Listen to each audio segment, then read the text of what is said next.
Welcome to my channel. World Scene News. Subscribe to my channel for news updates all around the world.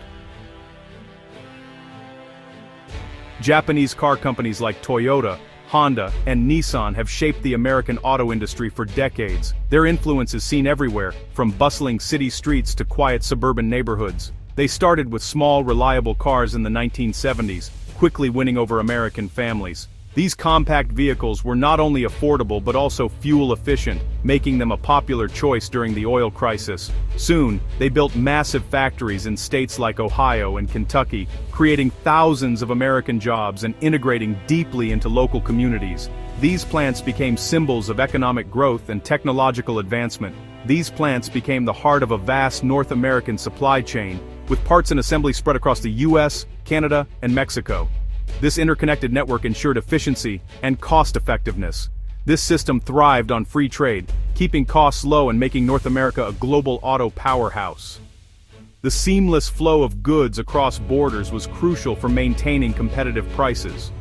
Japanese investment pushed American automakers to innovate, making the industry stronger. Collaborative efforts in research and development led to groundbreaking advancements in automotive technology, but in 2025, new U.S. trade policies disrupted this balance, introducing higher costs and uncertainty.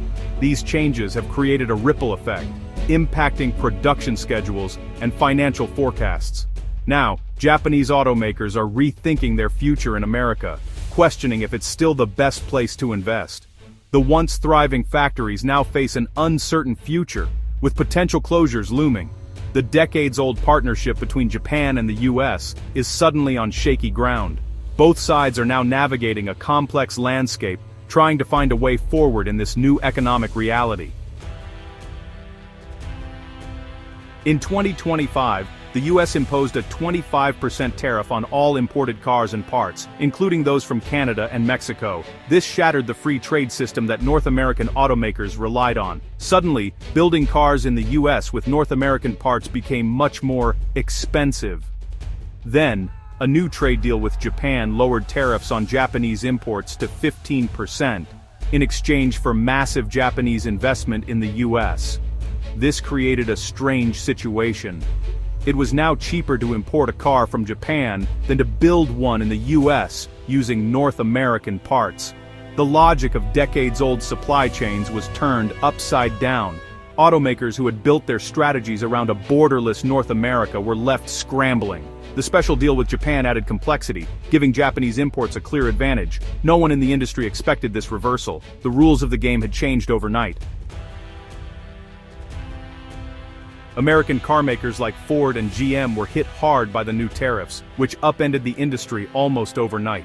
These companies, long considered the backbone of U.S. manufacturing, suddenly found themselves at a major disadvantage. Their cars, built with parts sourced from across North America, suddenly cost much more to make. The price of essential components, everything from steel frames to electronic chips, shot up, squeezing already tight profit margins. Meanwhile, Japanese cars imported directly into the U.S. faced lower tariffs, giving them a significant price edge, even in the heart of the American market. This allowed Japanese automakers to offer competitive prices and attract more buyers. The American Automotive Policy Council called the new rules a bad deal for U.S. companies and workers, warning that the policy would hurt not just corporations, but also thousands of employees and their families. Profits plummeted. GM lost $1 billion in a single quarter, and Stellantis projected $2.7 billion in losses. These staggering numbers sent shockwaves through the industry, raising fears of layoffs and plant closures. European automakers also suffered, with exports to the U.S. dropping sharply. Brands like Mercedes and BMW saw their U.S. sales fall, as higher costs made their vehicles less attractive to American buyers. U.S. companies faced a tough choice: absorb the costs and lose profits, or raise prices and risk losing customers to foreign competitors. Every option seemed to come with painful trade-offs. Either way, they risked losing market share to Japanese imports, which were now more affordable and appealing to cost-conscious consumers. Stellantis warned that unless tariffs were fixed, American companies would keep losing ground, and the long-term future of U.S. car manufacturing could be in jeopardy. The new rules punish those who invested in North American production, undermining years of effort to build a strong, integrated supply chain across the continent. The industry's foundation was shaken, leaving workers and executives alike uncertain about the future. The competitive landscape had been flipped on its head. For American car makers, urgent change was needed to survive in this new reality. The future of the US-Mexico-Canada Agreement (USMCA) is now in doubt. This trade deal, which replaced NAFTA, allowed cars and parts to move freely across North America, but it's up for review in 2026 and the US government hasn't committed to keeping it. This uncertainty is paralyzing automakers, who need stable rules to plan billion-dollar investments. Companies are pausing new projects, waiting for clarity. Industry leaders, including rivals like Tesla, Toyota, and Ford, have united to urge the US to protect the USMCA. Without it, they say, American jobs and factories are at risk. Hyundai alone has put $20 billion in US investments on hold. The threat of losing the integrated North American supply chain is real. Companies are now looking for more stable places to invest. The US is no longer the obvious choice. Japanese automakers are rethinking their US strategy. For decades, the United States has been a cornerstone of their global operations, but now, uncertainty is forcing a pause. Boardrooms in Tokyo are filled with tough questions about the future, as leaders weigh the risks and rewards of staying the course in America. While they haven't closed American plants, they're clearly hesitating on new investments. Production lines that once buzzed with activity are now running below capacity, and expansion plans are being shelved or delayed. The US offers a special trade deal, but also creates instability with tariffs and uncertain trade rules. Every new policy announcement sends shockwaves through the industry, making it difficult for companies to plan long-term.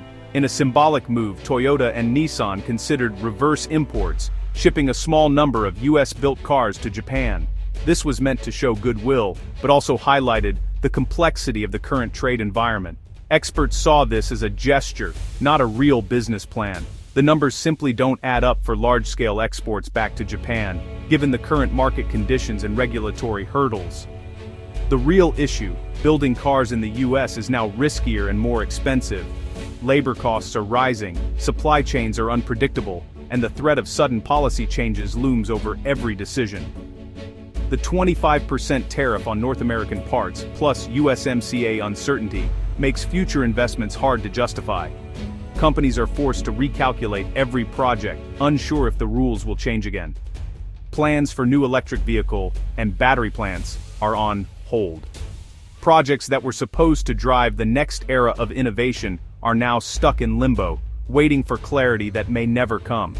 Japanese companies are reluctant to commit billions to a market where the rules could change overnight. Instead, they're exploring alternatives, looking for safer places to invest and grow. Canada, with its stability and predictable policies, is looking more attractive. Its government has actively courted foreign automakers, promising a friendlier environment for long-term investment. The next wave of investment may be heading north. New factories, jobs, and technology could soon be flowing into Canada instead of the US. The US risks losing its place as the top destination for Japanese automakers, as the industry's center of gravity slowly shifts away from American soil.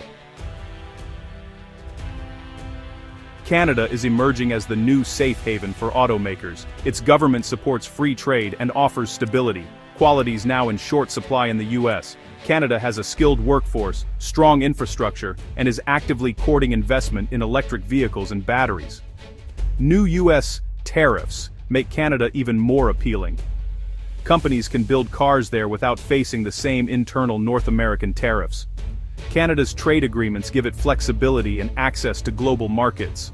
Automakers are now eyeing Canada for their next big factories. Billions in investment and thousands of jobs could shift north. The very policies meant to protect US industry may end up boosting Canada instead. The map of North American auto manufacturing is being redrawn. These policy shifts have real consequences for workers. American auto workers face layoffs, hiring freezes, and fewer opportunities as companies pause investments or look to Canada. The uncertainty over USMCA puts even more jobs at risk, especially in states like Michigan and Ohio. Promised jobs in electric vehicle and battery plants are now in jeopardy. Japanese workers may see a short-term boost as more cars are exported, but long-term risks remain if companies can't invest in North America. Canadian workers, on the other hand, stand to gain. New factories and battery plants in Ontario could mean thousands of high-paying jobs. This shift could revitalize Canada's manufacturing sector. The winners and losers of this new era are becoming clear. The future of auto jobs is moving north. The North American auto industry is being fundamentally reorganized. Decades of integrated borderless manufacturing are being undone by new tariffs and political uncertainty. Automakers are forced to rethink their strategies, moving away from the old model of continent-wide production. The U.S., once the industry's center, risks missing out on the next wave of investment, especially in electric vehicles. Canada is poised to benefit, attracting new plants and jobs with its stable climate and government support. Major announcements about new battery and EV factories in Canada are expected soon. This shift could make Canada the new hub for advanced auto manufacturing. Meanwhile, a divided North America is more vulnerable to global competition, especially from China. Industry leaders warn that only a united, stable North American market can compete globally. Current policies risk weakening the entire region. The stakes for the future are enormous. 2025 marks a turning point for the North American auto industry. New U.S. tariffs and a special deal with Japan have upended decades of free trade. American automakers are now at a disadvantage, while Japanese imports gain ground. Uncertainty over the USMCA has frozen investment in the U.S., and Canada is stepping in to fill the gap. The result, a historic shift of jobs and capital northward. American workers face fewer opportunities while Canadian workers stand to benefit. Japanese companies must balance short-term gains with long-term risks. The economic map of North America is being redrawn. Instability has replaced predictability, reversing decades of progress. The road ahead leads to a new era, one where Canada takes center stage, and the U.S. faces an uncertain future.